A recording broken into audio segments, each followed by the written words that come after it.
Have you ever just looked up at the night sky and wondered how it all works? I mean, this incredible cosmic dance happening right above our heads. It's a universe in constant motion. And today, we're going to unravel one of its biggest, most fundamental secrets. Seriously, think about that for a second. We know Earth's gravity is super strong. It keeps us glued to the planet, right? So what's stopping that same gravity from just yanking the moon right out of the sky and boom? Because logically, it feels like there should only be two options. Either the moon gets pulled in and crashes, or it just flies off into the blackness of space forever. But it doesn't do either of those things. It's just stuck there in this perfect path. So what is the secret to this amazing balancing act? Well, to get our heads around this giant cosmic puzzle, we're going to start with something way simpler. Something you could do yourself. A ball on a string.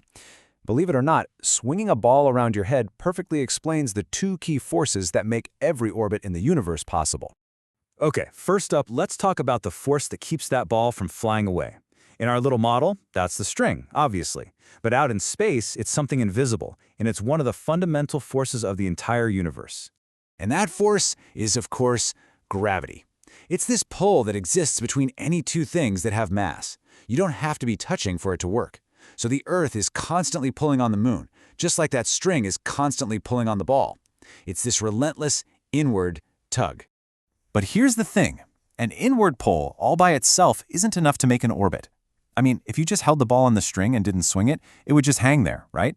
To get that orbit going, you need a second equally important ingredient.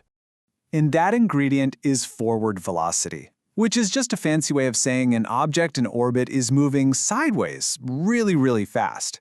The moon isn't just sitting still up there, it's blasting through space at more than 2,000 miles per hour.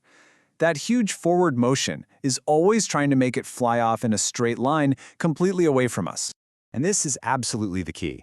Without that sideways push, gravity would win, hands down. Every single satellite, every moon, every planet would just get pulled straight into whatever it's orbiting and crash. That forward motion is non-negotiable for an orbit to even exist. So, we have our two key ingredients on the table, the inward pull of gravity and that powerful sideways push of velocity. Now, let's see how they mix together to create the magic of an orbit.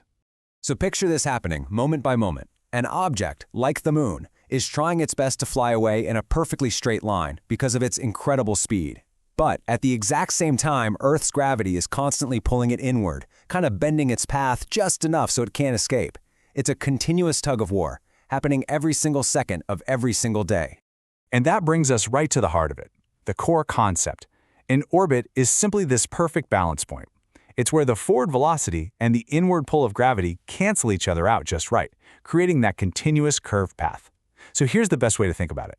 An orbit isn't floating, it's falling. The moon is constantly falling toward the Earth, but because it's moving so darn fast sideways, it just keeps missing us. And this is way more than just some abstract physics concept. This elegant, simple principle is what runs our entire solar system. It's what makes so much of our modern world even possible. Think about it. The very same forces that keep the moon locked to us also keep the Earth orbiting the sun. It's the rule book we use to put every GPS satellite, every weather satellite, every communications satellite exactly where it needs to be. And yep, even the International Space Station is just playing by these same rules, constantly falling around and around our planet. You know, this totally changes how we should think about zero gravity. Astronauts on the space station aren't floating because there's no gravity up there.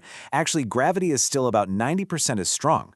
They feel weightless because they, and the station around them, are in a constant state of free fall, all while moving sideways at a mind-boggling 17,500 miles per hour. They're literally falling, but they just keep on missing the ground. And that just leaves us with a really cool thought. If we've mastered the physics of this high-speed, controlled fall, it basically unlocks the entire solar system for us. Every orbit, whether it's around Mars or Jupiter or some distant star, it's all governed by this same beautiful balance of forces.